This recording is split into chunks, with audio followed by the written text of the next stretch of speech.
In the narrow streets of a small Indian town lived a boy named Aryan. He was the son of a cobbler, and the scent of polish and leather was as familiar to him as the pages of his tattered schoolbooks. Aryan's world was small, but his dreams were not.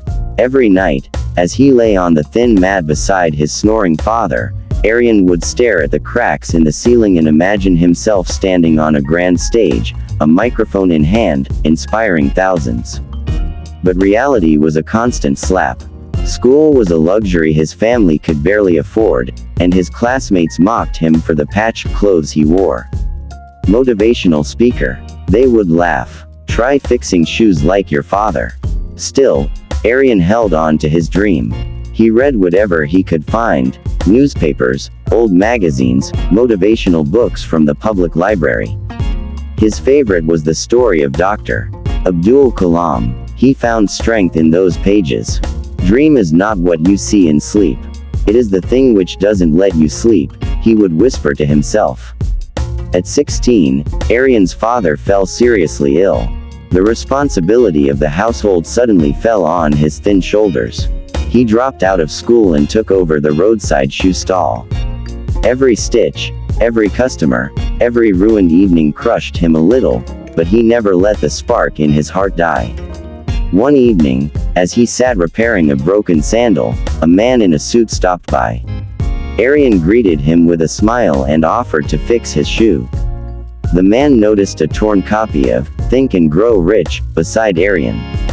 "You read this?" the man asked. Aryan nodded. "Yes, sir. I want to become a motivational speaker one day." The man smiled. "I'm Ravi Kapoor. I work at a local college. You should come by sometime. There's a debate competition happening next week. You might enjoy it." Aryan's heart skipped. Could this be the chance he had waited for? Aryan visited the college the next day, nervous and overwhelmed. The debate hall was grand, filled with students who spoke English fluently, confidently. Aryan sat silently, absorbing every word. When Ravi Kapoor introduced him to the organizers, they laughed. "A cobbler's son. He doesn't even go to college." But Ravi insisted. "Let him speak. You'll see." Aryan stepped onto the stage with trembling legs. His English was broken, but his emotions were not. He spoke from his heart. About dreams, about struggle, about how even dust can shine if given a chance. When he finished, there was a stunned silence, then loud applause. A professor approached him. "You have a gift, but you need training." That professor mentored Aryan, teaching him how to structure speeches, improve his English, and speak with impact.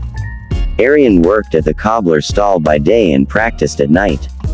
Slowly, local schools started inviting him for guest speeches. His story inspired students, teachers, even parents. He spoke about discipline, time management, self-belief, and the power of persistence. He saved every rupee he earned from speeches and enrolled in an open university program. His days became longer, but his passion only grew. By the age of 22, Aryan had delivered over 200 speeches. He was invited to speak at a TEDx event in Mumbai. For the first time, he wore a suit, not a borrowed one, but his own.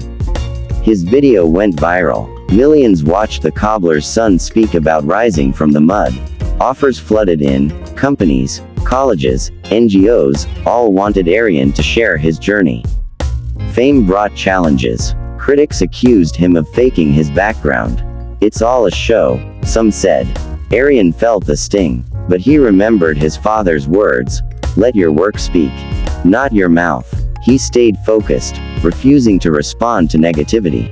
Instead, he started a small foundation, Rise and Shine, to mentor underprivileged kids in public speaking and confidence building. He began visiting villages, encouraging children like his former self to dream big.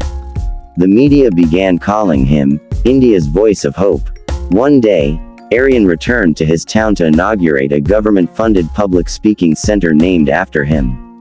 The same boys who once mocked and frail held his hand and whispered, "I fixed shoes, but you fixed lives." That evening, Aryan gave a speech under the open sky. Thousands attended. He didn't use a script. He didn't need one. His voice was clear, strong, and filled with gratitude. Today, Aryan Kumar is an international speaker, an author, and a youth mentor. But he never forgot him were now there with notepads, eager to learn. Aryan stood beside the same stall where his journey began. His eyes welled up. His father, now retired, than you ever imagined.